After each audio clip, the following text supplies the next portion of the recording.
নিপতিক সম্বোধিমা তন্তৰী গণ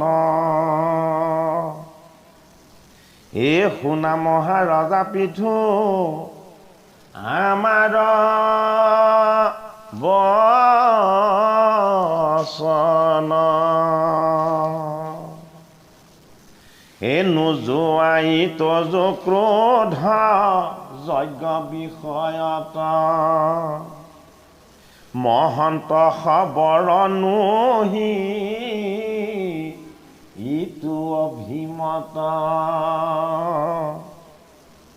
যজ্ঞ পশু বধ বিনে আন হিংসা দুখ হেন জানি ৰাজা মনে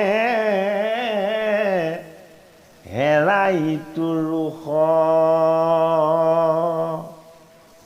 বেনক নিৰ্মাণ কৰিছে ঋষিসকলে কি কৰি পিঠু কৰি পিঠুৱে যেতিয়া ইন্দ্ৰক বধ কৰিবলৈ লৈছে ইন্দ্ৰ হ'ল স্বৰ্গৰ ৰজা যে স্বৰ্গৰ ৰজাজন যদি স্খলিত হ'বলৈ হয় তাহলে স্বৰ্গ বুলি ৰাজ্যখন ৰজা শূন্য হৈ পৰিব সেইটো কাৰণে ঋষিসকল হ'ল সমস্তকে বিষ্ণুময় দৰ্শন পোৱা এক শুদ্ধ বিচাৰৰ ব্যৱস্থা ঋষিয়ে ইন্দ্ৰক যিদৰে মৰম কৰে সেইদৰে পিঠুকো মৰম কৰে পিঠুৰ ইন্দ্ৰৰ লগত শত্ৰুতা আছে কাৰণ পিঠুৱে পিঠুৰ যজ্ঞৰ ঘোঁৰা 3বাৰ হৰণ কৰিছে ইন্দ্ৰক কিন্তু ঋষিসকলৰ ওচৰত পিঠু আৰু ইন্দ্ৰ দুইজন সমান তেওঁলোকে আত্মদৃষ্টি সকলোকে সমদৃষ্টিৰে চায় এই দুজনৰ মাজত তেওঁলোকে বিভেদ সৃষ্টি কৰিব নিবিচাৰে ইন্দ্ৰই ইন্দ্ৰৰ স্থানত শুদ্ধ সাত্বিক বৃত্তিয়ে থকাৰ ব্যৱস্থা কৰি দিয়া ইন্দ্ৰক বধ কৰি দিলে সমস্যাটো সমাধান নহয় সেইটো কাৰণে পশুবধটোক অপৰাধ বুলি কৈছে পশুকেইটাক বলি দি সিহঁতক বধ কৰিলে আমাৰ কাৰ্য সিদ্ধি নহ'ব আমাৰ ভিতৰত থকা পাশবিক বৃত্তিবিলাকক বধ কৰিব লাগিব ভাগৱতে সেই বস্তুটো বুজাইছে এই ইন্দ্ৰক মাৰিতে লাগি তজু অভিমত থাকিও কচাহিতে বে হামি কৰো হত তজু যজ্ঞ হতা ইন্দ্ৰ দেৱক আনিবু আহুতি কৰি আহোম অগ্নিত হুমিবু ঋষিসকলক কৈছে যে ইন্দ্ৰক আৰু মই এবাৰ জীয়াই থাকিবলৈ নিদিওঁ হে ঋষিসকল আপোনালোকে যজ্ঞ কৰা যজ্ঞত ইন্দ্ৰৰ নামত আপোনালোকে আহুতি দি দিব সেই আহুতিত ইন্দ্ৰস্বৰূপ দেৱতা আহি তাত কৰিব আৰু তেওঁ ভস্ম হৈ গুচি যাব এই আহুতি কি আহুতি হ'ল প্ৰতীক গম পাইছেনে বাৰু আহুতি হ'ল প্ৰতীক আহুতি কৰ্ম কোনে কৰিব পাৰে কেৱল ঋষিয়ে কৰিব পাৰে বেলেগে কৰিব নোৱাৰে কিয় বেলেগে কৰিব নোৱাৰে ঋষিৰ লগত অশুদ্ধতাবিলাক নাথাকে কেৱল শুদ্ধতা আৰু পবিত্ৰতাবিলাক থাকে হে তোমাৰ প্ৰতাপে ইন্দ্ৰ মৃতক পৰাই জীৱন্ততে মৰাশীটো তবধ পৰাই পিঠুৰ পৰাক্ৰম দেখি ইন্দ্ৰ ভয়ত কম্প যে পৃথিৱী দূষণ কৰিলে ইমান ডাঙৰ যজ্ঞ সাধিছে মোৰ স্বৰ্গ ৰাজ্যখনটো ই লৈ ল'ব ইন্দ্ৰৰ কেৱল চেষ্টা সদায় স্বৰ্গ ৰাজ্যখন ৰক্ষা কৰি থকা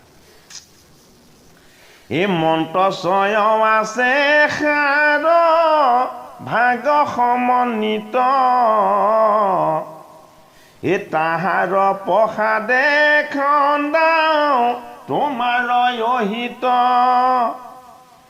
এহি বুলি শুভ ভৰি লৈলন্ত আহুতি উচাৰিলা মন্ত্ৰ দেৱ ৰাজবধ প্ৰতি বেদৰ মন্ত্ৰত বাস কৰিছে ভগৱান বিষ্ণু তাৰ শক্তি হৈ বেদৰ মন্ত্ৰৰ শক্তিটো কি? ভগৱান বিষ্ণুৰ শক্তি। বাক্যৰূপী তত্ত্বত তেওঁ বাস কৰে নিৰ্গুণ ৰূপত। এই পৰম পবিত্ৰ মন্ত্ৰ উচ্চাৰণ কৰি শুভস্বৰূপ হৃদয়ৰ শুদ্ধ সাধনাৰে যদি আহুতি অৰ্পণ কৰি দিয়া যায়, তেতিয়াহ'লে কোনো ক'তো লুকাই সাৰিব নোৱাৰে। এই পাছে দেখি লন্ত পিতা মহ সৃষ্টিকৰ, ৰহ বুলি তা সম্বাক দিলন্ত উত্তৰ, শুনি উৰিতি জগন মোহৰ বচন, অ ইন্দ্ৰ বধক পতি এৰি হুকম। এতিয়া ঋষিসকলৰ পিতামহ কোন? ঋষিসকলৰ পিতামহ হ'ল ব্ৰহ্মাদেৱ, সৃষ্টিকৰ্তা। গীতাৰ এটি শ্লোকত ভগৱান কৃষ্ণই অৰ্জুনক কৈছে, বায়ু যমদগ্নি বৰুণ শশাংক প্ৰজাপতি মহাপ প্ৰজাপ্ৰতিষ্ঠ, যে হে অৰ্জুন, মই এই বায়ু, মই এই যম, মই এই অগ্নি, মই এই চন্দ্ৰ, মই এই প্ৰজাপতি, মই এই প্ৰজাপতিসকলৰ পিতৃ, মই হলো ব্ৰহ্মা। গম পাইছেনে? আৰু ব্ৰহ্মাদেৱক সৃষ্টি কৰা ময়েই হলো প্ৰজাপতিৰো পিতৃগুৰু। সমস্তখিনিৰ তত্ত্ব ময়েই। সেইটো কাৰণে ইন্দ্ৰক বধ কৰিব সময়ত কোন আহি গ'ল? সৃষ্টিকৰ্তা নিজে আহি গ'ল। সৃষ্টিকৰ্তাই ইন্দ্ৰক বধ কৰিবলৈ নিদিয়ে। ইন্দ্ৰিয় বাসনাৰ যোগেদি ৰাজসিক গুণ বৰ্তি থাকে। ৰাজসিক গুণ যদি বৰ্তি নাথাকে, সৃষ্টি চক্ৰ চলি নাথাকিব। যেনে ভাগৱত শাস্ত্ৰই আমাক সেইটো কাৰণে কৈছে যে ইন্দ্ৰিয়কেইটাক বধ কৰিব নালাগে, ইন্দ্ৰিয়কেইটাক সংযমী কৰিবলৈ অভ্যাস কৰিব লাগে। ইন্দ্ৰিয়কেইটাক যদি বধ কৰি পেলোৱা হয়, তেতিয়া কি হৈ যাব? জীৱন হৈ জড় হৈ গুচি যাব। গতিকে চৈতন্য হৈ থাকিব লাগিব। ইন্দ্ৰক স্বৰ্গৰ ৰজাৰ পৰা ভগৱন্তৰ সেৱকত নিয়োগ কৰিব লাগিব। এই তত্ত্বটোক আমাক কৈছে। হে ৰাম, ইটো যজ্ঞ গোট ঈশ্বৰৰ নিজ দেহ, এ তানয় অসময়ত নো দেৱতা নিশেষ। যজ্ঞটো কি? যজ্ঞটো হ'ল ভগৱন্তৰ নিৰ্গুণ দেহ। কেনেকে দে? যজ্ঞ কৰিবৰ কাৰণে 5টা বস্তু লাগে, 5টা প্ৰতীক: ক্ষিতি, অপ, তেজ, বায়ু আৰু মৰু। এই 5টা বস্তু যজ্ঞত প্ৰয়োগ হয়। যজ্ঞত শেষত কি কৰা হয়? পশু বলি দিয়া হয়। পশু হ'ল পাশৱিক বৃত্তি আৰু পাশৱিক দুশ্চিন্তাযুক্ত বস্তুবিলাকৰ প্ৰতীক। এতিয়া আমাৰ লগত থকা যিবিলাক পাশৱিক বৃত্তি থাকে, সৎকৰ্মৰ যজ্ঞত তাক বলি দিব লাগিব। জন্তুটোক বলি দি দেখুওৱা হ'লে এইটো ভুল কৰা হৈছে। অৰ্থাৎ সেই বস্তুটোক বধ কৰিলে মানে তাৰ পৰা তেজ নিষ্কাশন কৰিলে আমি শুদ্ধ নহম। আমাৰ দেহত থকা উপবিত্ৰ ৰক্তবিলাকক পবিত্ৰ কৰিব লাগিব। ৰক্তবিলাকক পবিত্ৰ কৰিবৰ কাৰণে আমি আভ্যন্তৰীণভাৱে সংস্কাৰ লাভ কৰিব লাগিব। ভাগৱতে সেইটোকে দেখাইছে। 4ৰ্থ স্কন্ধত আমাক সেই বস্তুখিনি দেখাইছে। এইটো কোন ধৰ্ম গুণা আপুনি মনত, এৰিও কহিংসা যদি শুনা মোৰ মত। ইন্দ্ৰক বধ কৰিলে কি হ'ব? যজ্ঞ নষ্ট হ'ব। এজন দেৱতাক বধ কৰিবৰ কাৰণে পতা যজ্ঞই হিংসাক প্ৰতিনিধিত্ব কৰিবলৈ নকৰে। যদি তাত্ত্বিক দিশেৰে চাওঁ, যজ্ঞ মানে কি? সমস্তৰে কল্যাণ সাধন কৰা। এজন দেৱতাৰ অকল্যাণ কৰি যদি যজ্ঞ সম্পাদন কৰা যায়, ভাগৱত ভগৱন্তৰ 4ৰ্থ স্কন্ধত তেওঁ সুৰূপ তেনেকুৱা কাম কৰি দেখাব জানো? আগতে যদি কিবা ভুল হৈ গৈছে। ভাগৱত হ'ল নিৰ্গুণ নিৰাকাৰ ঈশ্বৰৰ পবিত্ৰ তত্ত্ব। গতিকে এই তত্ত্বত সমস্ত ভুলবিলাকেই সংশোধন কৰি দেখুওৱা হৈছে।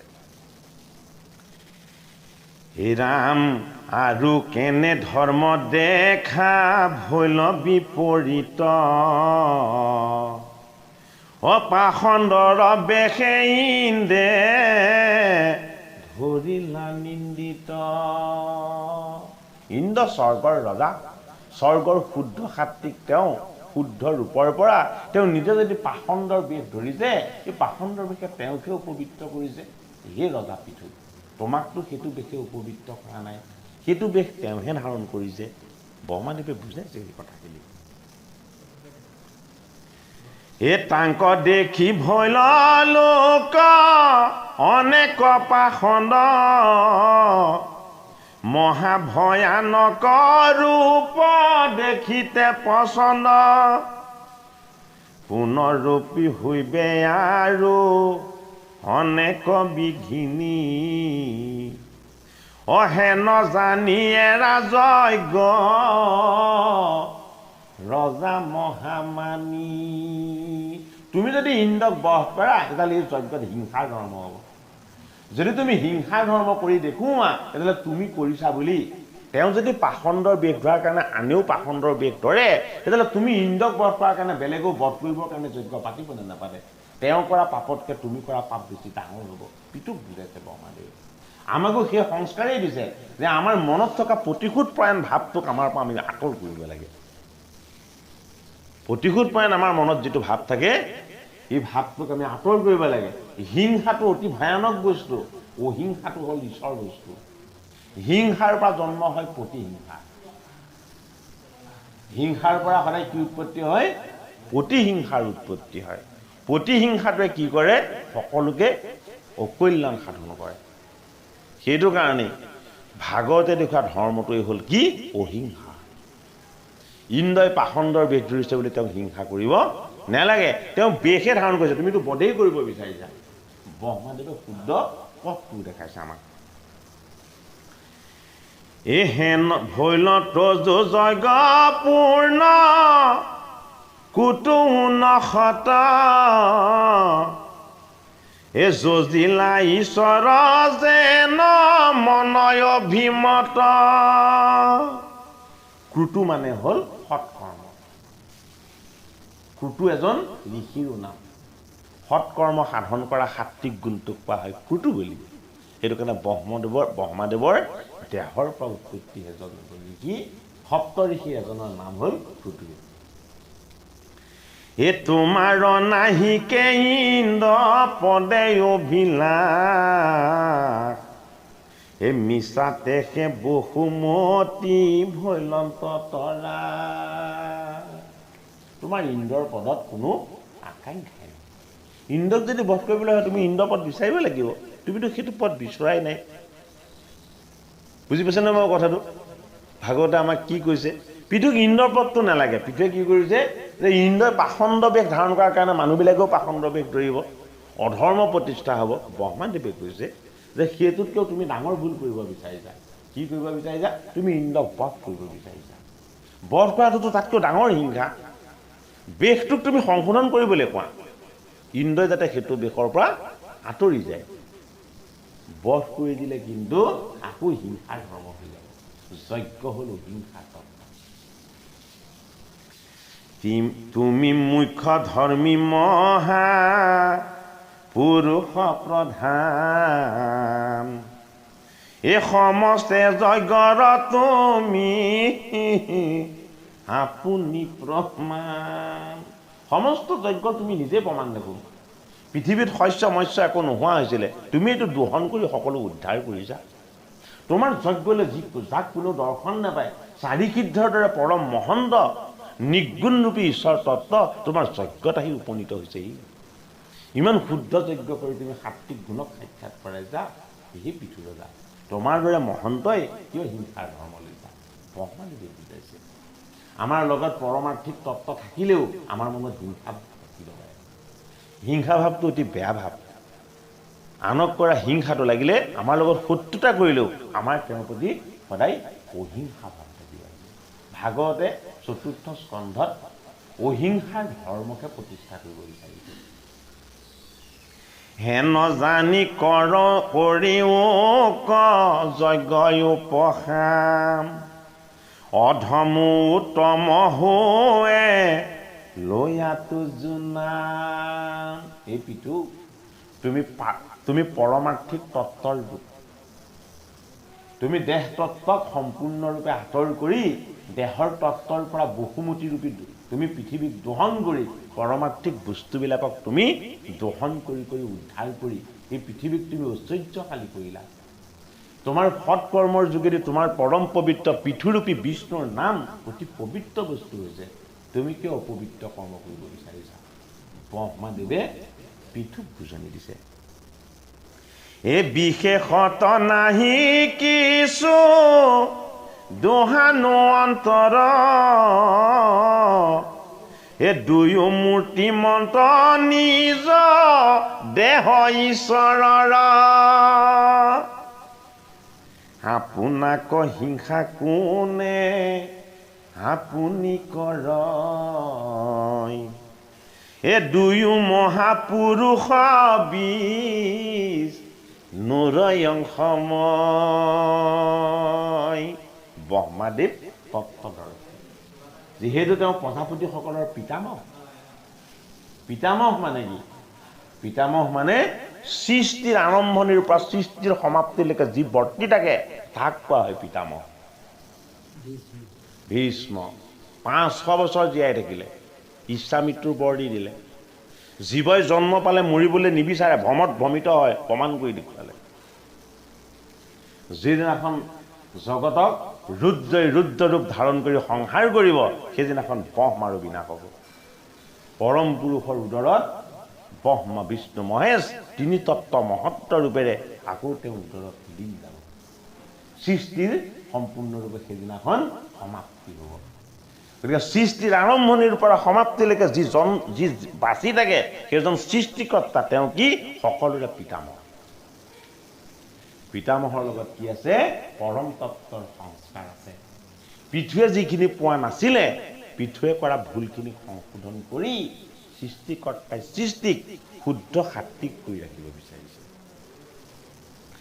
হেন জানি ইন্দ্ৰৰ কাৰণে ক্ৰোধ, মিছাতে আচৰা তুমি পৰম বিৰোধ। শুনিও কৰা যায়াবে মোৰ উপদেশ, অযজ্ঞৰ কাৰণে মনে হেৰাই অসন্তোষ। এ যি হব কাৰ্যত দেৱে বিঘ্নি আচৰণ, তাৰ প্ৰতিকাৰ মহা জনে নকৰয়। কি কৈছে ভাগৱতে? কিয় তুমি যজ্ঞ কৰিব লাগে? যি কাৰ্যত দ্ৰব্যই বিঘ্নি ঘটাব পাৰে তুমি তেনে কাৰ্য ত্যাগ কৰা। পৃথুৱে যজ্ঞ ৰূপেৰে কৰা ঈশ্বৰ সাধনাক ভাগৱতে শুদ্ধ পথ বুলি কোৱা নাই। গম পাইছেনে কথাখিনি? যজ্ঞটো শুদ্ধ বস্তু নহয়। শুদ্ধ বস্তু কি? শুদ্ধ বস্তু হ'ল নিজৰ আত্মসংস্কাৰ। বেলেগক শুদ্ধ কৰি একো লাভ নাই, নিজক শুদ্ধ কৰি নোলোৱা লাগে। পৃথুক ঋষিয়ে মুঠি নিৰ্মাণ কৰি দিলে পৰমাৰ্থিক তত্ত্বৰ ৰূপত, তেওঁ নিজে নিজৰ মাজত সংস্কাৰ সম্পূৰ্ণ ল'ব লাগিব। যজ্ঞ কৰি জগতক তেওঁ ঐশ্বৰ্যশালী কৰিলে নহ'ব, নিজৰ লগত সৎগুণৰ ঐশ্বৰ্য সদায় বিৰাজমান হৈ থাকিব লাগিব। ইন্দ্ৰ কোন? ভগৱান কৃষ্ণই গীতাত নিজেই কৈছে, দেৱতাসকলৰ ভিতৰত তুমি মোক ইন্দ্ৰ বুলি জানিবা। তেওঁই দেৱৰাজ ইন্দ্ৰ। সেইটো কাৰণে ইমানখিনি বধ কৰিবলৈ যজ্ঞ কৰা স্বত্তেও কি কৈছে? তক্ষকে ইন্দ্ৰৰ সিংহাসনত মেৰিয়াই ধৰিলে। সিংহাসন গুচি আহিলে, তক্ষকো বাচি গ'ল। গৈছিলে নে নাই? দ্বাদশ স্কন্ধত এইটো তত্ত্ব আছে নহয়।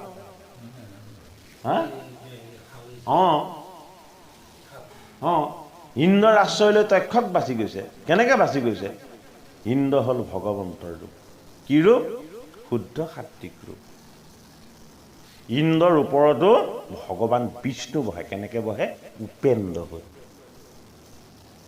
ইন্দ্ৰৰ ওপৰত যিজন বহে সেইজন উপেন্দ্ৰ। ইন্দ্ৰকো নিয়ন্ত্ৰণ কৰে যিজনে, সেইজনে হ'ল কৃষ্ণ। কৃষ্ণৰ বিভূতিবিলাক ইন্দ্ৰৰ ৰূপত প্ৰতিষ্ঠিত, বৃহস্পতিৰ ৰূপত প্ৰতিষ্ঠিত। পৃথুৰ ৰূপত প্ৰতিষ্ঠিত ভগৱন্তৰ অনন্ত ৰূপৰ অনন্ত মহিমা তেওঁ এই তত্ত্ববিলাকৰ যোগেদি আমাৰ মাজত উদ্বেগত কৰিছে কি কাৰণে কৈছে যে যিসব কাৰ্যত দেৱে বিঘ্নি আচৰয় তাৰ প্ৰতিকাৰ মহাজনে নকৰে মহাজনে তেনেকুৱা ধৰণৰ কামবিলাকৰ প্ৰতিকাৰৰ ব্যৱস্থা নকৰে প্ৰথম অৱস্থাতে যে আপুনি ক'লে ইন্দ্ৰৰ এই যে বেয়া গুণবিলাক এই ইন্দ্ৰই হেৰি ৰাক্ষস বা পাখণ্ড ৰূপ লৈছিল আকৌ এতিয়া ইন্দ্ৰ আকৌ বিষ্ণু হৈ গ'ল এই বস্তুটো বুজিব লাগিব ইন্দ্ৰ হ'ল বিষ্ণুৰে ৰূপ যদি তেওঁ বৃত্তিবিলাক পাখণ্ডৰ হয় তেতিয়াহ'লে পাখণ্ড হৈ যাব ইন্দ্ৰ হ'ল ভোগবিলাসৰ প্ৰতীক বিষয় সুখৰ প্ৰতীক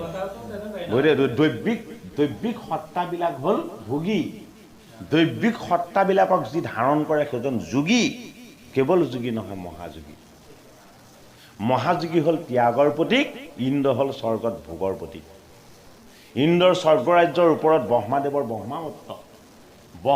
ব্ৰহ্মাৱত্তৰ ওপৰত হৰৰ ৰাজ্যৰ ওপৰত বৈকুণ্ঠ একেবাৰে ওপৰত তাত্ত্বিক দিশে যদি চোৱা যায় তেতিয়াহ'লে একেবাৰে তলৰখনেই হ'ল ভূৱলোক অৰ্থাৎ ভূমিভাগ আমি ক'ত আছোঁ আমি ভূমিভাগত আছোঁ এই ভূভাগত আছোঁ ভূভাগত থাকি নৰই যি কৰ্ম কৰি ঈশ্বৰক সাক্ষাৎ কৰিব পাৰে সেই কৰ্ম কৰিব লাগিব নৰৰ কৰ্ম কি নৰৰ কৰ্ম হ'ল নিজক সংস্কাৰ কৰি লোৱা নিজক শুদ্ধ কৰি লোৱা নিজক পবিত্ৰ কৰি লোৱা নিজক পবিত্ৰ কৰিবৰ কাৰণে কি কৰিব লাগিব যিদৰে আমাৰ নিজৰ গাত লগা বোকা পানীবিলাক গুচাবৰ কাৰণে পৰিষ্কাৰ পানীৰে সৈতে ধুব লাগিব পৰিষ্কাৰ ভক্তিৰ নিৰ্মল জলৰ ৰূপ হ'ল ভাগৱত আৰু গীতা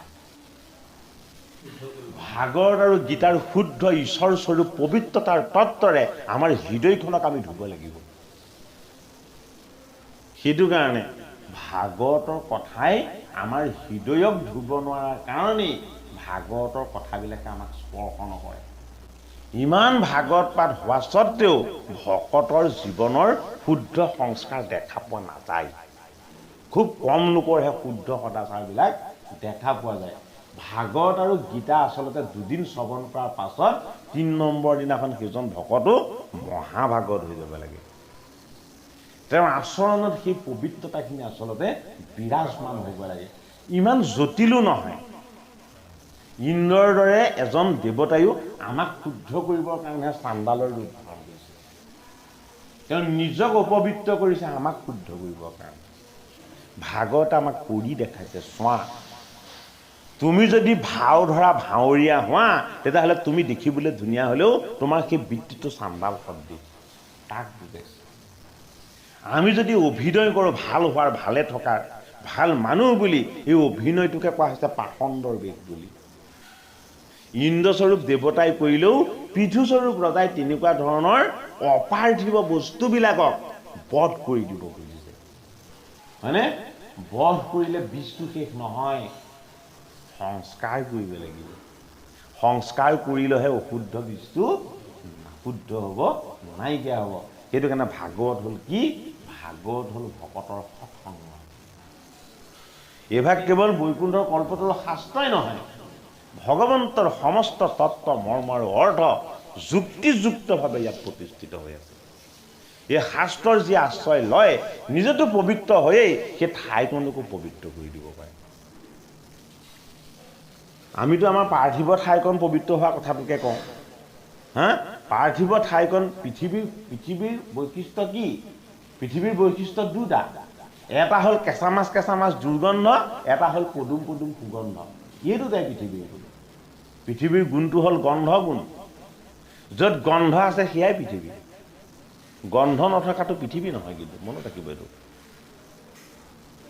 পৃথিৱী নামৰ পাৰ্থিৱ বস্তুটোৰ গন্ধ থাকিব লাগিব আৰু ভাগৱতে বিশেষত দুটা গন্ধ দেখালে এটা হ'ল মৎস্যগন্ধা ইটো হ'ল পদ্মগন্ধা মৎস্যগন্ধাটো হ'ল কেঁচা মাছ পদ্মগন্ধাটো হ'ল ভগৱন্তৰ চৰণৰ আৰু ভগৱন্তৰ দেহৰ সুগন্ধি সেইটো কাৰণে শতপত্ৰ পদ্মজাংঘায় পদ্মলোচন হস্ত পদ্ম হয়নে নেত্ৰদাৰ শতপত্ৰ কৈছেনে নাই তেনেকৈ হা গতিকে পদুম স্বৰূপ পবিত্ৰতাৰ নিস্পৃহ ভক্তিৰ তত্ত্বই যেতিয়ালৈকে আমাৰ হৃদয়ত স্পৰ্শ নকৰিব তেতিয়ালৈকে লাগে লাগে খাওঁ খাওঁ কৰি আমি কেৱল মৎস্যগন্ধাই হৈ থাকিম।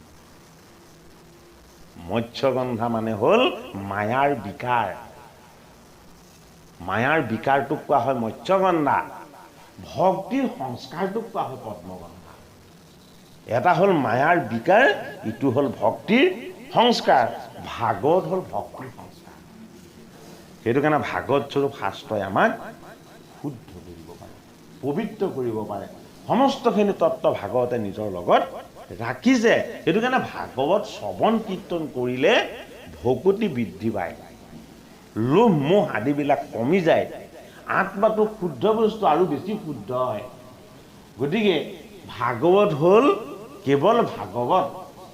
ভাগৱত যি শ্ৰৱণ কীৰ্তন কৰে সি মহাভাগৱত। ভাগৱত যি শ্ৰৱণ কীৰ্তন কৰে সি মহাভাগৱত। ভাগৱততকৈও শ্ৰেষ্ঠ হয়। কিয় শ্ৰেষ্ঠ হয়? ভাগৱতত গুণখিনিয়ে আছে। যদি কোনোবাই এই গুণখিনি লৈ যায় বা লৈ লৈ ধাৰণ কৰে তাহলে সেইজনটো চৈতন্য হৈ যাব সেই গুণৰ। শাস্ত্ৰৰ তত্ত্বতকে দৰ্শন পোৱা তত্ত্বখিনি চৈতন্য ৰূপত বেছি পবিত্ৰ হ'ব নে নহ'ব? সেইটো কাৰণে চতুৰ্থ স্কন্ধই আমাক আত্মসংস্কাৰ দিব বিচাৰিছে, ভাৱ আৰু ভক্তিৰ সংস্কাৰ দিব বিচাৰিছে, আমাৰ দেহ তত্ত্বৰ বা পৰমাৰ্থিক পবিত্ৰ তত্ত্বলৈ আমাক নিব বিচাৰিছে। দেহ হ'ল বেন, দেহক সদায় চলনা কৰি অপবিত্ৰ কৰি থকাটো হ'ল মন, মন হ'ল বেন ৰজা। এই বেনৰূপী দুৰ্জয় মনক যদি আমি বধ কৰিব নোৱাৰোঁ তেতিয়াহ'লে মনৰ ভ্ৰান্তিত মায়াত পৰি পৰি আমি প্ৰত্যেকেই দুৰ্গন্ধময় মৎস্যগন্ধা হৈ থাকিম। দুৰ্গন্ধময় মৎস্যগন্ধাৰ পৰা শতপত্ৰ সতি ভগৱন্তৰ ৰূপ এই ভাগৱত স্বৰূপ ভগৱন্তৰ পবিত্ৰতাৰ সুগন্ধিৰে সৈতে পৃথিৱীৰ যি গন্ধগুণ এই দুৰ্গন্ধবিলাকৰ পৰা আমি মুক্ত হৈ পৃথিৱীৰ পবিত্ৰ সুগন্ধি পদ্মময় ভক্তিৰ সুগন্ধি আমি হৃদয়ত পাব লাগিব। সেইটো কাৰণেই ধীবৰৰ কন্যাৰ নাম ৰখা হৈছিলে মৎস্যগন্ধা। পৰাশৰ স্পৰ্শ পোৱাৰ লগে লগে পদ্মগন্ধা হ'ল, সত্যৰ স্পৰ্শ পোৱাৰ লগে লগে সত্যৱতী হ'ল। তিনিটা বস্তুৱে ভগৱন্তৰ তত্ত্বকেই প্ৰতিপাদন কৰিব বিচাৰিছে। প্ৰকৃতিৰ তত্ত্বটো পবিত্ৰতা আছে, যদি আমি পবিত্ৰতাৰে সৈতে তাক দৰ্শন কৰিব পাৰোঁ। নহ'লে প্ৰকৃতি কি? বোকা পানী খাৰময় দুৰ্গন্ধময়, হয়নে নহয়? বস্তুটো চালে দুই পৰমাৰ্থিক দৃষ্টিৰে চালে বস্তুখিনি সেইখিনি। বোকা আৰু পানীতেই পদুম জন্ম হয়, হয়নে নহয়? বোকা পানীয়েতো তাক স্পৰ্শ নকৰে। এই সংসাৰখন দুখময়, কষ্টময়, যান্ত্ৰণাময়, বেদনাময়। দুখ কষ্ট আৰু যান্ত্ৰণাৰ বেদনাময় সংসাৰখনৰ পৰা আমি নিস্পৃহ ভক্তিৰ যোগেদি সমস্তখিনি শুদ্ধ সংস্কাৰেৰে আমি পদুমৰ সুগন্ধি পাব লাগিব। নিজে পদুম পদুম গোন্ধাব লাগিব। বেলেগৰ গোন্ধলৈ আমি কেনেকৈ শুদ্ধ হ'ম? নিজৰ লগত লাগিব সংস্কাৰখিনি, বেলেগৰ সংস্কাৰখিনি দি একো লাভ নাই। ভাগৱতে সেইটো কাৰণে কৰি দেখাইছে। চোৱা, পৃথুক মথিলো, পৃথুৱে যজ্ঞ কৰি ভুল কৰিছে, ইন্দ্ৰই যজ্ঞ ভংগ কৰিব বিচাৰিছে। যজ্ঞতকৈ পবিত্ৰ কৰ্ম আছে। এই পবিত্ৰ কৰ্ম কি? তোমাৰ আত্মসংস্কাৰ। তুমি হিংসাৰ ধৰ্ম ত্যাগ কৰা। তোমাৰ যজ্ঞৰ ঘোঁৰাহে হৰণ কৰিছে, তোমাকতো বধ কৰা নাই। ঘোঁৰা হৰণ কৰাৰ কাৰণে তুমি কিয় বধ কৰিব বিচাৰিছা? যি কৰ্মত ইমান দৈৱিক বাধা আছে তুমি তেনে কৰ্ম ত্যাগ কৰা। তাতকৈও শ্ৰেষ্ঠ কৰ্ম আছে। তাতকৈ শ্ৰেষ্ঠ কৰ্ম কি? যি যজ্ঞলে 4 সিদ্ধ আহি যাব।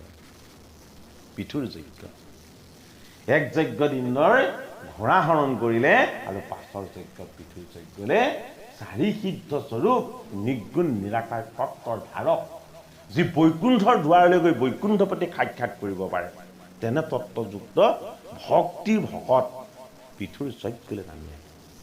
গতিকে পৰমাৰ্থিক দৃষ্টিয়ে পৃথুৰ পৰম তত্ত্ব হ'ল ভাগৱতৰ চতুৰ্থ স্কন্ধৰ আমাক দান কৰা ভক্তিৰ এক গভীৰ সংস্কাৰ। হে ৰাম নাহি সিটো কৰ্মত কৌশল পুনৰপি, অনেক পবন্ধে তাক কৰয় যদ্যপি, মন তুমি লয় মহা কষ্ট নিৰন্তৰ, ও নাহি সুখ শান্তি দুখ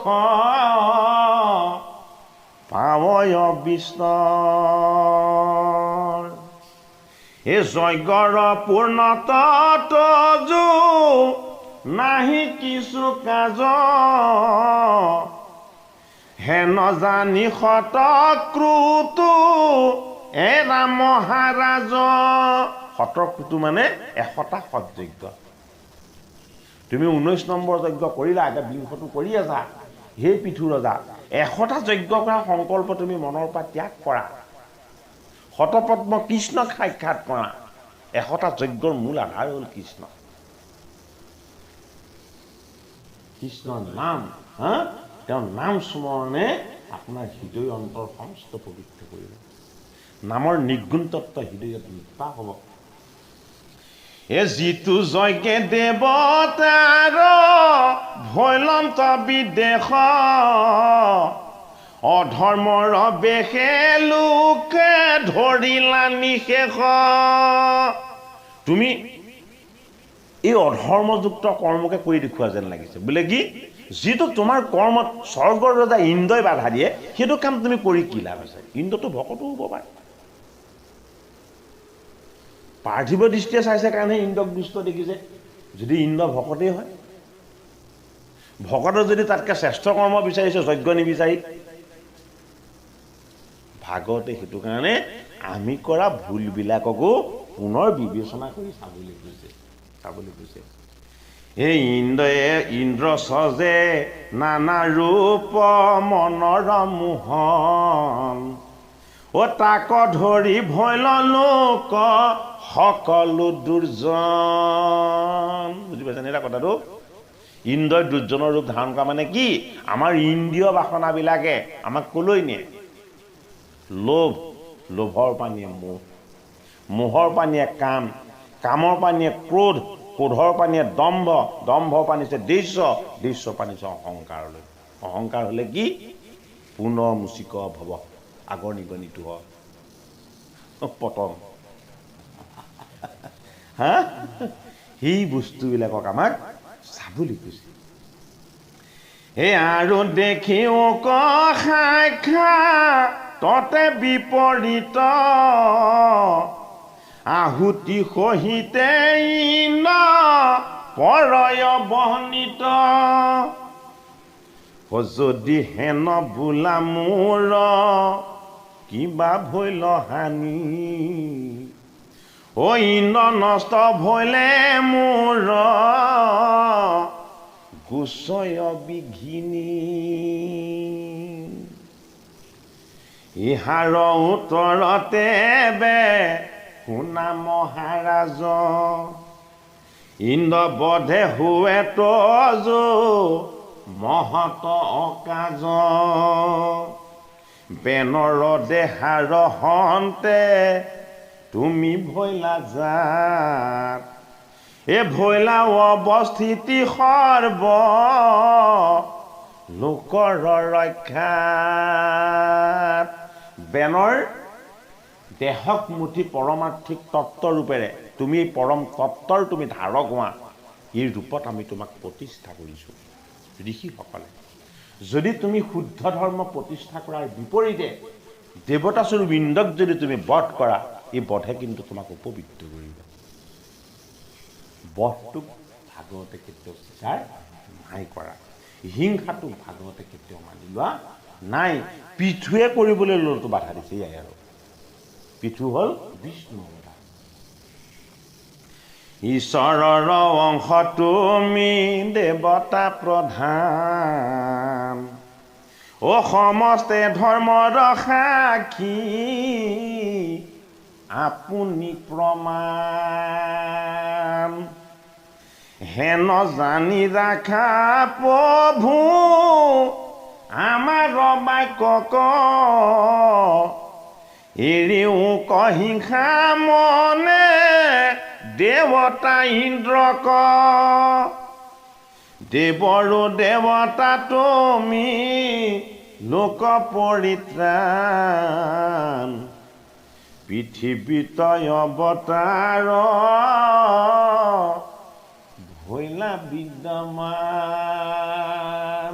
ইন্দ্ৰ হ'ল দেৱতা তুমি ইন্দ্ৰস্বৰূপ দেৱতাৰো দেৱতা বোলে তুমি কি তুমি সকলোখিনিকে পৰিত্ৰাণ কৰি দিব পাৰা তুমি এতিয়ালৈকে যিখিনি কৰি আছা তাত পবিত্ৰতাৰ বাহিৰে কোনো অপবিত্ৰতা নাই ইন্দ্ৰক তুমি বধ কৰিবলৈ উদ্যত হোৱাৰ বাবে তুমি অপবিত্ৰ হ'লা ইন্দ্ৰ কি ইন্দ্ৰ তোমাৰ পুত্ৰস্বৰূপ তুমি ইন্দ্ৰতকৈ শ্ৰেষ্ঠজনে হীনজনক যদি হিংসা কৰে অধৰ্ম নহ'ব জানো ভাগত আমাক ইয়াতকৈ আৰু কি বুজাব আমাৰতো হীনজনক দয়া দৃষ্টিয়ে নাচাই হা কিন্তু ওপৰত থকাজনে তলৰজনক সদায় প্ৰেম আৰু দয়াৰ দৃষ্টিয়ে চাব লাগে ভাগতে সেইটো দৰ্শন দিছে আমাৰ কি হয় হলা গছ পালে বাগি কুঠাৰ মাৰে বুলিতো বাক্য ৰাখিয়ে থৈছে হয়নে নহয় নিজতকে হীনজনক সদায় কি কৰিব লাগে দয়া আৰু কৰুণাৰ দৃষ্টিৰে চাব লাগে ভগৱানে আপোনাক কেইটামান বস্তু কিয় বেছিকৈ দিছে কাৰোবাক সহায় কৰিবৰ কাৰণে দিছে হা কোনোবাজনক অকণমান আপোনাৰ আশীৰ্বাদৰ ভাগি কৰিবৰ কাৰণে দিছে চাগে এই বিচাৰটো যদি লোৱা যায় তেতিয়াহ'লেতো মনটো বহুত শান্তি হ'ব হয়নে নহয় ভাগৱতে আমাৰ দৃষ্টিকোণটোকে সলনি কৰি দিব খুজিছে তোমাৰে সেয়া গাব প্ৰজাপতিগণ হেন জানি কৰাৱাবে বাঞ্ছাক পূৰণ পাখণ্ডৰ বেশৱধৰ মৰমাতৃ পাই অ ইন্দ্ৰ নিমিত মায়াময় সমুদায় ইন্দ্ৰটো মায়াতে ৰমণ হৈ থাকে সি ভোগবিলাক আৰু আনন্দৰ প্ৰতীক সিটো দেখাত সুন্দৰ হ'লেও ভিতৰিটো কি পাখণ্ডই বুজাই দিছে বৰমাই বুজি পাইছেনে এতিয়া কথাটো আপুনি যে কৈছে দেৱতা বুলি পাখণ্ড নহয় বুলি আৰে যদি সি আনক হিংসা কৰে আনৰ কৰা সৎকৰ্মক যদি সি বাধা দিয়েগে কোনোবাই তাৰ চকীখন কাঢ়ি ল'ব পাৰে বুলি অন্যজনক যদি সি সদায় হিংসা আৰু দেখেই কৰে তেতিয়াহ'লে সি দেখাত স্বৰ্গৰ ৰজা হ'লেও ভিতৰি সি পাখণ্ড হয়নে নহয় এই বস্তুটোকে কৈছে দেৱতা পাখণ্ড কিন্তু দৈবিক গুণটো বিষ্ণু মনত ৰাখিব লাগিব যে দেৱতাবিলাকৰ ভিতৰত শ্ৰেষ্ঠ হ'ল কোন ভগৱন্ত বিষ্ণু ভগৱান কৃষ্ণ সমস্ত বাকী দেৱতাসকলে তেওঁলৈ ভয় কৰে কিয় ভয় কৰে সকলো তেওঁৰ অধীন বিষ্ণুৰ যি অধীন হ'ব সি মায়াৰো অধীন হয় মায়াৰ অধীন হোৱা সকলে ভ্ৰমিত হৈ ভুল কৰিব পাৰে ভুল কৰাটো ভুল নহয় ভুল কৰি ভুলক স্বীকাৰ নকৰাটো অপৰাধ ভুল কৰি ভুলক শুধৰণি কৰি নোলোৱাটো অপৰাধ ভাগত আৰম্ভ হৈছে ভুলৰ পৰাই শুদ্ধৰ পৰা ভাগত আৰম্ভ নাই হোৱাটো সেইটো কাৰণে বৈকুণ্ঠৰ শাস্ত্ৰ ভুল কৰি ভাগত আৰম্ভ শুদ্ধ কৰি ভাগত আৰম্ভ হোৱা নাই পাণ্ডৱৰ নাতিয়ে কৰা ভুলটো শুধৰণি কৰিবলৈ গৈ ভাগত শুনিব লগা হ'ল পাণ্ডৱ মানে হ'ল কি পাণ্ডৱ মানে পুণ্যময় পবিত্ৰী পাণ্ডুৰ পুত্ৰ কুন্তি মানে সাত্বিক কৰ্তব্যবোধ মাদ্ৰী মানে শুদ্ধ মনন সংস্কাৰ এই গোটেইকেইটাই সত্যগুণ ইমানখিনি সৎগুণ থকা স্বত্তেও পাণ্ডৱৰ নাতিয়ে ভুলেই কৰি পেলালে মায়াৰূপী মৃগৰ পাছে পাছে তেওঁ কিয় দৌৰিব লাগে মৃগয়া কৰিবলৈ গ'ল মৃগয়া কৰিবলৈ গৈছিলে ঠিকেই আছিলে লগত পানী লৈ যাব লাগিছিলে জানে অৰণ্যত গ'লে পানী নাপাব পাৰে বুলি ইমান মায়াত ভ্ৰমিত হৈ গ'ল যে পানী নিবলৈও পাহৰিলে যি ঋষিক পাণ্ডৱসকলে সদায় ফুল দি ধূপ নৈবেদ্য দি সদায় উপাসনা কৰে সেই তপস্যাৰত ঋষিক গৈ পেলাই কিয় মৰা সাপ মাৰিয়ালেগে ইটোৰ পৰা সিটো ভুল ডাঙৰ তাতকৈও সিটো ভুল ডাঙৰ তাতকৈও সিটো ভুল ডাঙৰ ভুলবিলাক ডাঙৰ কৰি কৰি পৰীক্ষিত যেতিয়া মৃত্যুতুল্য ভুলটো কৰি পেলাইছে তেতিয়াহে শান্ত হৈছে এয়াইতো আমি যেতিয়ালৈকে আমাৰ মৃত্যুৰ সময় নাহে তেতিয়ালৈকে গীতা ভাগৱত শুনিবলৈ ইচ্ছাই নকৰোঁ যেতিয়ালৈকে আমাৰ মৃত্যুৰ ডেটটো আহি উপস্থিত নহয় তেতিয়ালৈকে গীতা পাঠ কেতিয়াও নকৰোঁ যেতিয়ালৈকে একেবাৰে দুৰাৰোগ্য ৰোগ এটা আহি আমাৰ দেহত বাহ নল'ব তেতিয়ালৈকে আমি ভগৱন্তৰ কথা শুনাৰ প্ৰয়োজনীয়তা কোনো দিনেই উপলব্ধি নকৰোঁ এতিয়া যিমান গীতা পাঠ কৰিবলৈ মাতে কিয় মাতে দুৰাৰোগ্য ৰোগ হৈ গীতা পাঠ কৰিলে ভাল হয় আৰু 10 বছৰ আগতে যদি পাতি দিলেহেঁতেন তেতিয়াতো অন্তৰ শুদ্ধ হ'লহেঁতেন দেহ পবিত্ৰ হ'লহেঁতেন পবিত্ৰ দেহত কেতিয়াও দুৰাৰোগ্য ৰোগ কেতিয়াও হ'বই নোৱাৰে হয় নে নহয় এতিয়া পদ্মময় পবিত্ৰ সুগন্ধিযুক্ত ভাগৱত স্বৰূপ ভগৱন্তৰ নিৰ্বাস তত্ত্ব গীতা ভাগৱতৰ কথা কেৱল বিপদত পৰিলেও শ্ৰৱণ কীৰ্তন কৰিবলৈ অহাটো পাণ্ডৱৰ নাতি অঁকাৰ ভুল হয়নে নহয়?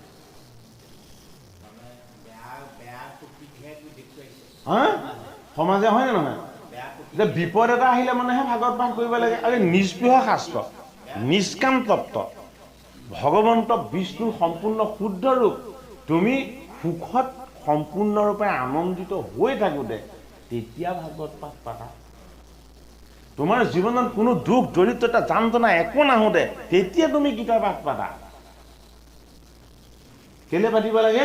যে মোৰ আহিব লগা দুখবিলাকত যাতে তুমি মোৰ চাথ দিয়া। সুখটো সদায় কাৰো লগত নাথাকে। পাণ্ডৱৰ নাতিয়ে তাৰ প্ৰমাণ। দুজন অৰ্জুনৰ সমান শক্তিশালী হৈও ঋষিৰ অভিশাপৰ পৰা মুক্ত হ'ব নোৱাৰিলে। এই অভিশাপটোতো আমি প্ৰত্যেকেই হ'লোঁ। দিছিলে পৰীক্ষিতক, লাগি গ'ল আমাৰ সকলোৰে গাত। তাৰ আগতেতো পিতামহ ভীষ্ম 500 বছৰ জীয়াই আছে, আছিলে নে নাই? ভীষ্ম 500 বছৰ জীয়াই থকা নাই নো? পৰীক্ষিতক অভিশাপ দিলত তই 7 দিনে জীয়াই থাকিবি। আমিওতো 7 দিনতে বান্ধ খাই গুচি গ'লোঁ। দিনটো 7টাই ৰোটেশ্যনে হৈ থাকে। কোনোবা 7 দিন থাকে, কোনোবা 7 মাহ থাকে, কোনোবা 7 বছৰ থাকে, কোনোবা 100 বছৰ বেছি থাকে। আৰু ভাইবিলাকতো 70তেই গুচিয়ে যায়। গতিকে দিন 7টাই, 7টা দিনৰ মায়া চক্ৰ কাল চক্ৰতে আমি ঘূৰি ঘূৰি জীৱনটো লৈ আছোঁ। এই কথাটো আমাৰ মনলৈ কোনোদিন বিচাৰেই নাহে। ভাগৱতৰ 4ৰ্থ স্কন্ধই সত্যটোক দেখাইছে। চোৱা, তোমাৰ দেহটো মিছা, পৰমাৰ্থিক তত্ত্বৰূপেৰে আত্মতত্ত্বটোহে সঁচা। তুমি আত্মদৰ্শী হ'বলৈ যত্ন কৰা। জীৱনত শুদ্ধ সংস্কাৰবিলাক ক'ত আছে? শুদ্ধ সংস্কাৰবিলাক আছে শুদ্ধ বস্তুবিলাকত। গীতা আৰু ভাগৱত হ'ল শুদ্ধ শাস্ত্ৰ। গীতা আৰু ভাগৱত কেৱল ধৰ্মগ্ৰন্থ নহয়, গীতা আৰু ভাগৱত হ'ল শুদ্ধ দৰ্শন। দৰ্শনটো কাক লাগে? কেৱল দাৰ্শনিককেই নালাগে, সংসাৰীসকলক লাগে। জীৱনটোক যাতে মায়ামোহৰ বন্ধনৰ পৰা ঈশ্বৰ তত্ত্বযুক্ত শুদ্ধ সংস্কাৰলৈ আমি লৈ যাব পাৰোঁ। এই শুদ্ধ সংস্কাৰৰ কাৰণেতো আমি গীতা ভাগৱত শ্ৰৱণ কীৰ্তন কৰিব লাগে। আমাৰ মাজত যদি শুদ্ধ সংস্কাৰ আহে, তেতিয়াহ'লে কি হ'ব? আমাৰ মনটো উদাৰ হ'ব, বিশাল হ'ব, সৎবুদ্ধি সম্পন্ন হ'ব। দুৰ্বুদ্ধিবিলাক আমাৰ মনৰ পৰা আঁতৰি যাব। সেইটো কাৰণে আপোনালোককো কৈছোঁ যে মাজে মাজে গীতা ভাগৱতৰ পাঠ পৰ্যালোচনা পাতিব লাগে। সেইটো ক'ব নহয়, কিন্তু শ্ৰৱণ কীৰ্তন কৰি থাকিব লাগে। নালাগে নহয় বেছি বস্তু, ভকত দুজন গোট খাব লাগে, অকণমান নিজে পঢ়িব লাগে, চৰ্চা কৰিব লাগে। সৎ বস্তু শুদ্ধ বস্তুৰ যদি কীৰ্তন হয়, শ্ৰৱণ হয়, তেতিয়াহ'লে সি তাৰ লগত থকা ঐশ্বৰিক আশীৰ্বাদটো নিবিচাৰাকৈ দান কৰিব। চাকি গছ জ্বলাই দিলে পোহৰ আহিবই। গীতা আৰু ভাগৱত যদি আপুনি চৈতন্য কৰি কীৰ্তন আৰু শ্ৰৱণ কৰে, তেতিয়াহ'লে তাত থকা পুণ্যময় যিখিনি ঈশ্বৰৰ যিখিনি আশীৰ্বাদ আছে, এই আশীৰ্বাদখিনি নিবিচাৰাকৈ আপোনাৰ মোৰ ওচৰলৈ আহিব। ভগৱানে সেইখিনি তাত ধাৰণ কৰি আছেই, মাত্ৰ আমি শ্ৰৱণ কীৰ্তন কৰি চৈতন্য কৰি দিব লাগে। ৰঙা কাপোৰ মাৰি মাৰি ভাগৱত আৰু গীতা কি কৰে?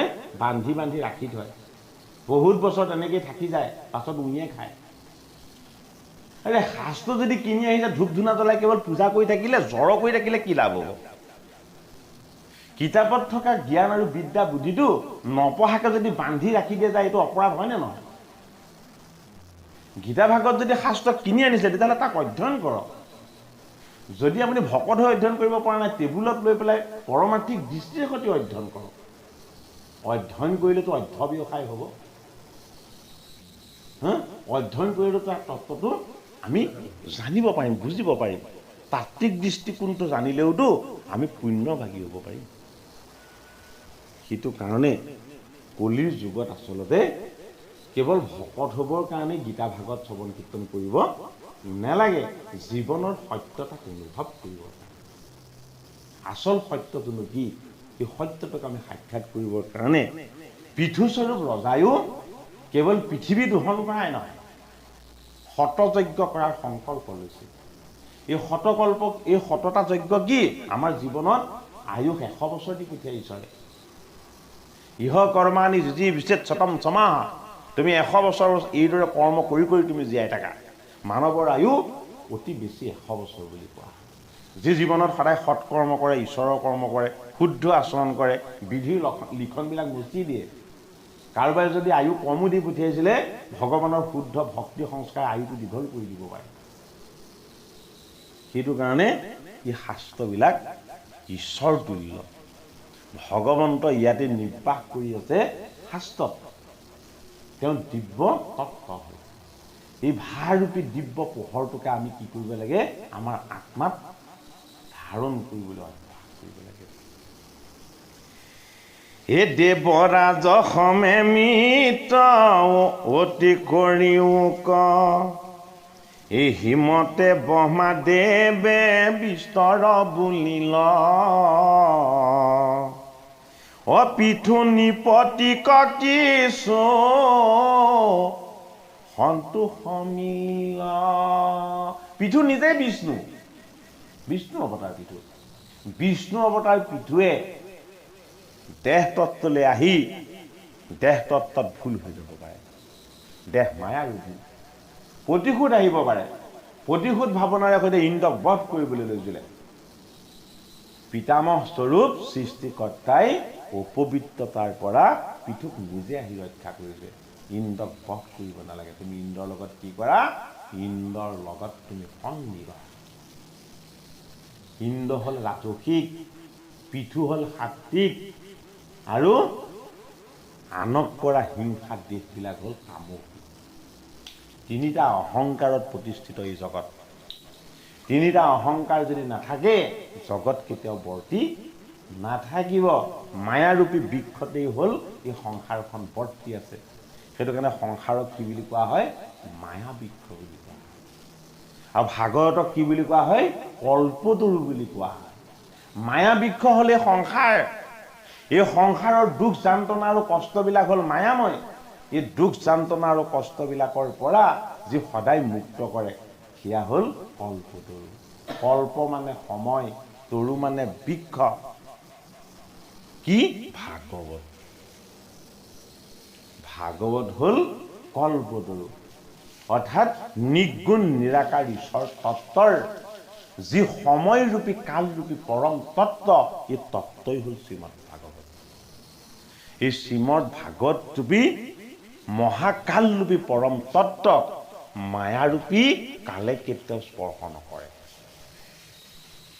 সেইটো কাৰণে সংসাৰ হ'ল মায়া বৃক্ষ ওলোটাকে ওলমি আছে তললে তিনিটা ডাল যুক্ত হৈ ৰাজসিক তামসিক আৰু সাত্বিক ওপৰত মূল আছে মূল কি মূল হ'ল বৈকুণ্ঠ বৈকুণ্ঠপতিয়ে ভাগৱত স্বৰূপ ভক্তিৰ ভগৱানৰ সমস্ত তত্ত্বৰ তেওঁই ধাৰক হৈ এই গোটেইখিনিক তেওঁ তাত ধৰি আছে মায়া ৰূপেৰে ডাল পোখাবিলাক তললৈ ওলমি আছে এই মায়াত দৰ্শন পোৱা এটা বিলাস বৈভৱৰ যিটো আনন্দৰ বস্তু সুখক বিচাৰি পোৱা কেৱল সুখকে কামনা কৰা কেৱল সুখৰ পাছে পাছে দৌৰি ফুৰা এই মায়াৰ তত্ত্বটোৰ নাম হ'ল ইন্দ্ৰ সেইটো কাৰণে আনৰ সুখটোক ইন্দ্ৰই হিংসা হয় পিঠুৱে যজ্ঞ কৰিছে যজ্ঞৰ ফল সদায় মিঠা হ'ব ইন্দ্ৰই ভাবিছে যে মোৰেই কেৱল মিঠা হওক পিঠুৰো কিয় মিঠা হ'ব দুটা তত্ত্ব ভাগৱতে কৈছে যে তুমি তোমাৰ লগত থকা মধুৰতাখিনিক আৰু ব্যক্ত কৰা আনে যদি প্ৰদূষিত কৰিব বিচাৰিছে তাক তুমি শুদ্ধ পথলৈ আনিবা তাক তুমি বধ কৰি হিংসা নকৰিবা এই তত্ত্ব এই সমস্ত লোকৰ গুৰু জানিয়া ব্ৰহ্মাক তান বাক্যে খমিলন্ত ইন্দ্ৰ দেৱতাক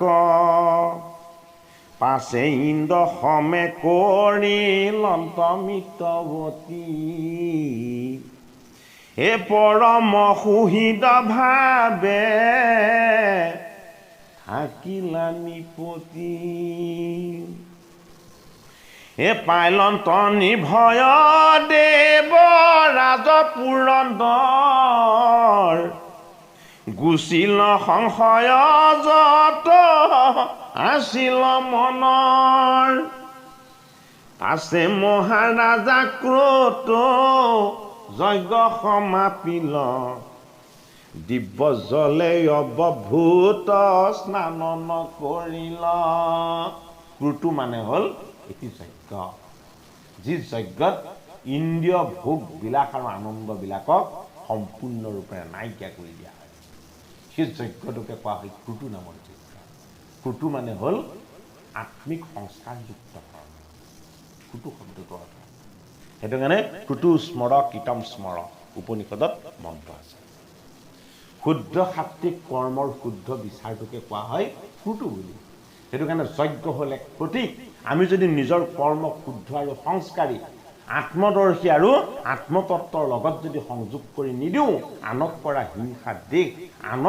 আনৰ মাজত শ্ৰেষ্ঠ হ'বলৈ কৰা কৰ্মবিলাকে আমাক কি কৰে নিজক তললৈ পেলায় নিজক শ্ৰেষ্ঠ কৰিবৰ কাৰণে আনতকৈ তুলনা কৰি নিজক বেছি শ্ৰেষ্ঠ দেখাবৰ কাৰণে কৰা কৰ্মবিলাক বন্ধনযুক্ত কৰ্ম কৰিব লাগে কিহৰ কাৰণে ভগৱানক সন্তুষ্ট কৰিব প্ৰতিটো কৰ্ম ভগৱানক সন্তুষ্ট কৰিবৰ কাৰণে যি কৰ্ম কৰা হয় এই কৰ্মবিলাকে আমাক বন্ধনত নেপেলায় যদি কোনোবাই অধ্যয়ন কৰিছে যে সেই ভগৱান মোৰ অধ্যয়নৰ যোগেদি মই তোমাক সাক্ষাৎ কৰিব লাগিব মোৰ অধ্যয়ন শুদ্ধ হ'ব লাগিব সত্য হ'ব লাগিব মোৰ অধ্যয়নে তোমাক স্পৰ্শ কৰিব পাৰিব লাগিব কেৱল বিদ্যা বুদ্ধি লাভেই নহয় ঈশ্বৰক ভক্তি ব্যৱস্থা হ'ব লাগিব সেইটো কাৰণে আমি কৰা প্ৰতিটো কৰ্মতেই সত্য শুদ্ধতা আৰু পবিত্ৰতা এনেদৰে বিৰাজমান হ'ব লাগে যে ফুল পুলিটো ৰুওঁতেও ভাবিব লাগে যে কি এই ফুলজোপা ফুলিলে মই সন্তুষ্ট হোৱাই নহয় মই উপাসনা কৰা ঈশ্বৰো সন্তুষ্ট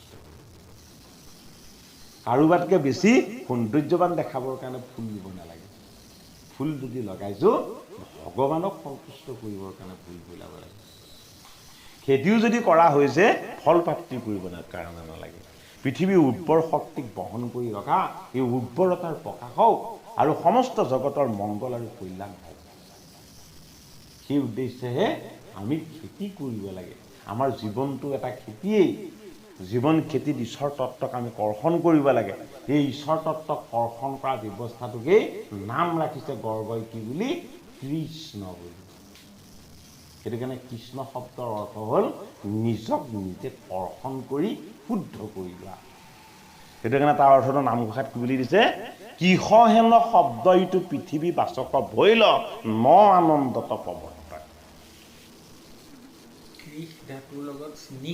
প্ৰত্যয় যোগ হৈছে গতিকে স্নিগ্ধটো কি কিহটো কি বুজিব লাগিব কিহ মানে কৰ্ষণ আমি কেৱল এই স্নিগ্ধ হ'ল এটা প্ৰত্যয় বা এটা ধাতু গম পাইছেনে ই নিৰাকাৰ তত্ত্বটো বুজায় বুজিছেনে উপ প্ৰত্যয়ৰ লগত স্নিগ্ধ ধাতু লগ হৈ উপনিষদ হৈছে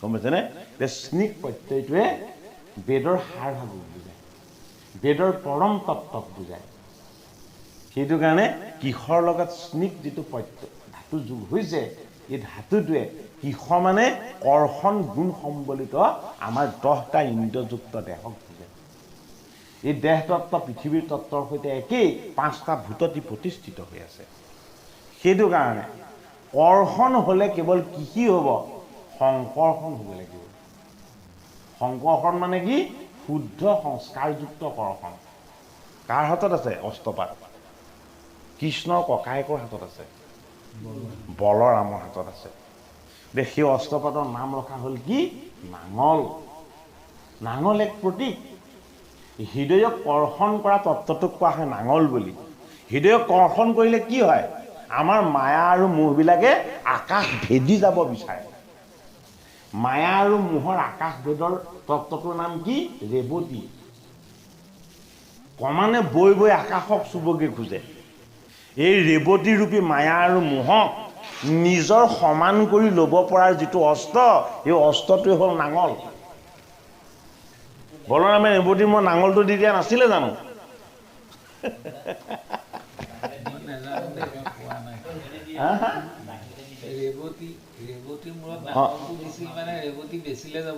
নহয় সেইটো নহয় আমাৰ লগতে থকা লোভ মোহ কামনা বাসনাবিলাকে আকাশ স্পৰ্শ কৰে বলৰাম মানে হ'ল আত্মবল বলৰাম মানে হ'ল পৰম বল আত্মদৰ্শী হ'লে ঈশ্বৰদৰ্শী হ'লে মায়া মোহ লোভ বিষয় বাসনা এইবিলাক ক্ষুদ্ৰ সংস্কাৰ আৰু ভাৱনাৰ যোগেদি নিজৰ অধীন কৰি ল'ব পৰা যাব সেইটো কাৰণে ৰেৱতীক স্বামীবৰণ কৰিছে কোনে বলৰামে বল ৰামৰ ৰাম মানে আত্মা ৰাম মানে পৰমাত্মা এই আত্মাৰ বল আৰু বীৰ্যটোক যি অস্ত্ৰৰ যোগেদি প্ৰকট কৰি দেখুওৱা হয় সেই অস্ত্ৰৰ নাম হ'ল নাঙল। কাৰ হাতত আছে? বলৰাম প্ৰভুৰ হাতত আছে। আজিলৈকে কোনেও দেখা নাই, কিন্তু মাত্ৰ ৰেৱতীক চাপৰ কৰিবৰ সময়ত দেখিলে, আৰু যেতিয়া যুদ্ধখন কৰিব নালাগে বুলি বিৰোধিতা কৰি কৌৰৱৰ ফালে গৈছিলে, যেতিয়া কৌৰৱে অসন্মান কৰিছিলে, তেতিয়া নাঙলটো লৈ পৃথিৱীখনকে ধ্বংস কৰি দিওঁ বুলি লৈছিলে। গোটেই কৌৰৱ পক্ষ আহি বলৰামৰ চৰণত ঢলি পৰিলেহি, হে প্ৰভু আপুনি শান্ত হওক, আপুনি অনন্ত, আপুনি ঐশ্বৰ্য, আপুনি এই পৃথিৱীক ধৰি আছে, যদি আপুনি ক্ৰোধান্বিত হয় তেতিয়াহ'লে পাণ্ডৱ বংশও নাথাকিব, কৌৰৱ বংশও নাথাকিব। আমাকোতো ধৰি আছে আত্মাই। যদি ক্ৰোধান্বিত হয় আমাৰ পৰা ঢপলিয়াই গুচি যায়, তেতিয়াহ'লে আমি লুটি খাই পৰিব লাগিব নে নালাগে? সেইটো কাৰণে আত্মতত্ত্ব জানিলেও আত্ম অভিমানী হ'ব নালাগে, আত্মসংস্কাৰী হ'ব লাগে। এই তত্ত্ব কথাবিলাকক বহুত গভীৰভাৱে আমাক মহাভাৰত, ৰামায়ণ, পুৰাণ আদি শাস্ত্ৰবিলাকে আমাক বুজাইছে।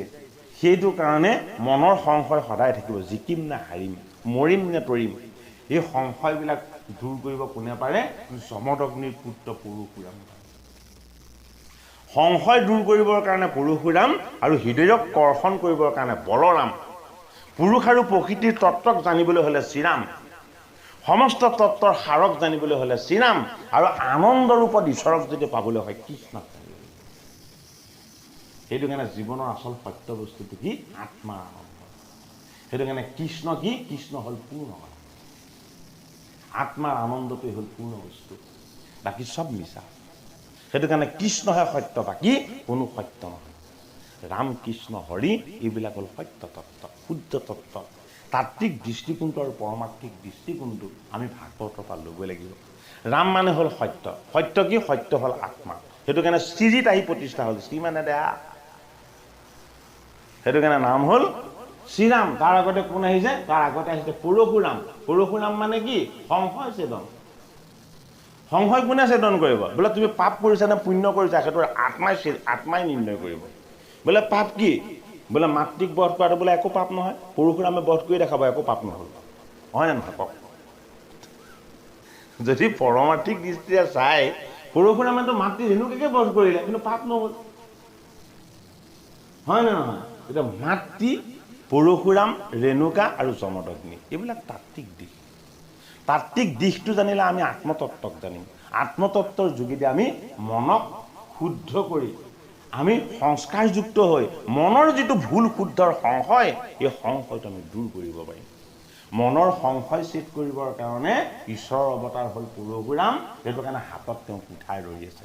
কুঠাৰতকৈ শক্তিশালী অস্ত্ৰ একো নাই। সেইটো কাৰণে বেছি জতীয়া আকাশ ফালিবৰ কাৰণে বাকী কুঠাৰ মৰা হয় নে নহয়? হা, এতিয়া মাতৃক বধ কৰিলে পাপ নহয়, এইটো জতীয়া বস্তুৱে হয় নে নহয়?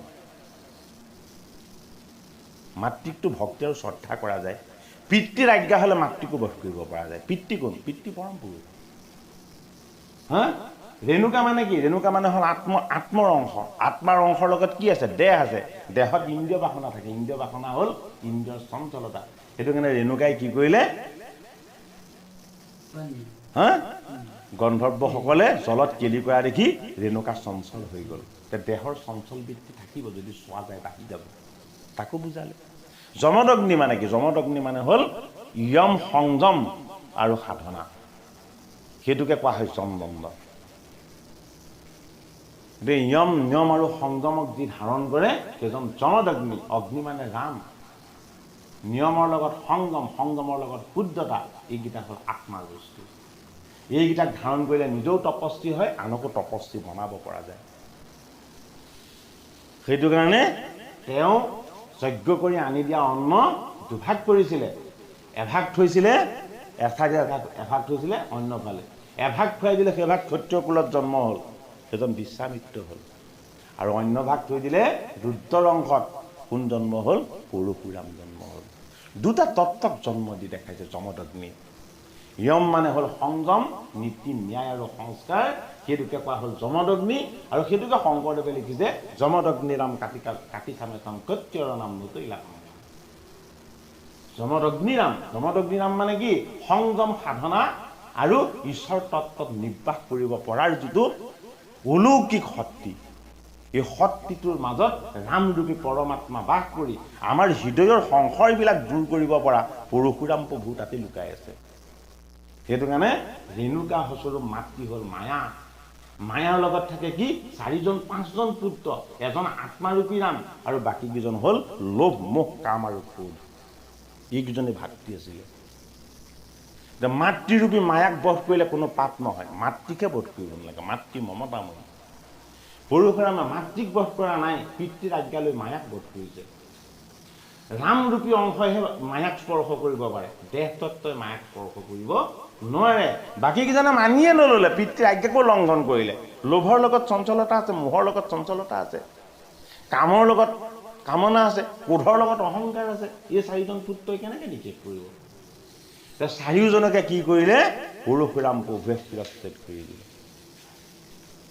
গতিকে যি লোভ মোহ কাম আৰু ক্ৰোধ এইকেইটাক সংশয় ছেদন কৰিবৰ কাৰণে পৰশুৰূপী অস্ত্ৰৰে বধ কৰি দিব পাৰে, তাৰ লগত ৰামৰূপী তত্ত্ব নিব্বা হয়। সেইবাবেই ভৈলাহা পৰশুৰাম নামে অৱতাৰ। সেইজন ৰামৰ জন্ম নহয়, সেইজন ৰাম আমাৰ হৃদয়ত অৱতৰণ কৰে। কৃষ্ণৰ জন্ম নহয়, কৃষ্ণ কি হয়? আমাৰ হৃদয়ত অৱতৰণ কৰে। শুদ্ধ সংস্কাৰবিলাক, শুদ্ধ ভক্তিৰ ভাৱনাবিলাক আমাৰ হৃদয়ত প্ৰতিষ্ঠা হোৱাৰ ব্যৱস্থা। সেইবাবে পৃথুৰ পৰমাৰ্থিক তত্ত্বই আমাক কৰি দেখাইছে যে জীৱনটোৱে হ'ল এটা যজ্ঞ। জীৱন যদি যজ্ঞ হয়, তাক ক্ৰুতস্বৰূপ সৎকৰ্মৰ যোগেদি তাক সাধন কৰিব লাগে। অসৎ দুষ্ট বুদ্ধি আৰু বেয়া ভাৱনাবিলাকৰে সৈতে জীৱনটোক মোহ আৰু মায়াময় কৰিব নালাগে। লোভ মোহ কাম ক্ৰোধৰূপী 4 পুত্ৰক বধ কৰি ৰেণুকাৰূপী মাতৃৰূপী মায়াৰ পৰা আমি মুক্ত হৈ ৰামৰূপী সত্যক আমি সাক্ষাৎ কৰি মনৰ সংশয় পৰশুৰাম স্বৰূপ প্ৰভুৰ পৰম পবিত্ৰ নামৰ যোগেদি আমি দূৰ কৰিব পাৰিম।